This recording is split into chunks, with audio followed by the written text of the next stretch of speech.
त्या सगळ्यांचं पुन्हा एकदा स्वागत। कर्नाटक विधानसभा निवडणुकीमध्ये भाजपला मोठ्या प्रमाणामध्ये बंडखोरीचा सामना करावा लागतोय।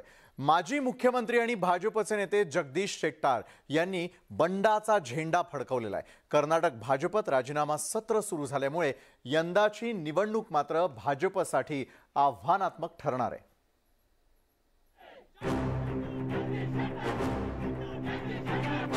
कर्नाटक भाजपात राजकीय भूकंप, आजी माजी आमदारांचे राजीनामे, निवडणुकीपूर्वी भाजपला धक्का। कर्नाटक निवडणुकीच्या तोंडावर भाजपला एकापाठोपाठ एक धक्के बसू लागले आणि त्यामुळे निवडणुकीनंतर कर्नाटकमधली भाजपची अवस्था हिमाचल प्रदेश प्रमाणे तर होणार नाही ना, अशी शंका आता व्यक्त केली जाते। कर्नाटकमध्ये नेत्यांची नाराजी भाजपला भोवण्याची शक्यता नाकारता येत नाही, कारण भाजपच्या अनेक बड्या नेत्यांनी बंडाचा झेंडा हाती घेतलाय।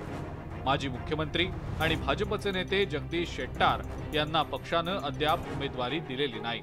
मात्र शेट्टार यांनी निवडणूक लढवण्यासाठी कंबर कसली आहे। भाजपचे नेते आणि माजी मुख्यमंत्री BS येडियुरप्पा यांच्यानंतर शेट्टार हे लिंगायत समाजातील दुसरे मोठे नेते म्हणून ओळखले जातात। शेट्टार यांच्या नाराजीमुळे भाजपमध्ये एकच खळबळ माजली आहे।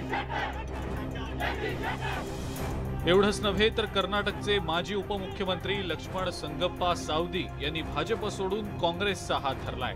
कर्नाटक भाजपमधल्या नाराज नेत्यांची यादी दिवसेंदिवस वाढत चालली आहे। अनेक नेत्यांनी बंड पुकारलाय।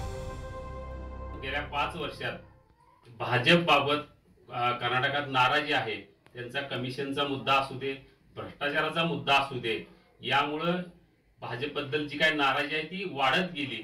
शिवाय येडियुरप्पा यांना ज्या पद्धतीने बाजूला काढण्यात आलं त्याचाही फटका या निवडणुकीत त्यांना बसण्याची शक्यता आहे। केवळ भाजपमध्येच नाराजीचं चित्र आहे असं नाही, तर काँग्रेस आणि JDSलाही बंडखोरीचा सामना करावा लागतोय। भाजपमधल्या बंडखोरांनी काँग्रेस आणि JDSची वाट धरली आहे। भाजपमधल्या बंडखोरांना काँग्रेस आणि JDSनं तिकीट दिल्यास या दोन्ही पक्षातल्या इच्छुकांमध्ये नाराजी वाढण्याची शक्यता आहे। काँग्रेस नेते रघु आचार यांनी बंडाचं निशाण फडकावत JDS मध्ये प्रवेश केलाय, तर JDS नेते अब्दुल अजीज यांना तिकीट नाकारल्यामुळे त्यांनी काँग्रेस प्रवेशाची तयारी केली आहे। कर्नाटकमधल्या सगळ्याच राजकीय पक्षांना बंडखोरीचं ग्रहण लागलेलं असलं तरी सर्वाधिक फटका सत्ताधारी भाजपला बसण्याची शक्यता वर्तवली जाते। त्यामुळे कर्नाटकमध्ये सत्ता राखण्याचं आव्हान भाजपसमोर उभं ठाकलंय। Bureau report, news 18 Lokmat.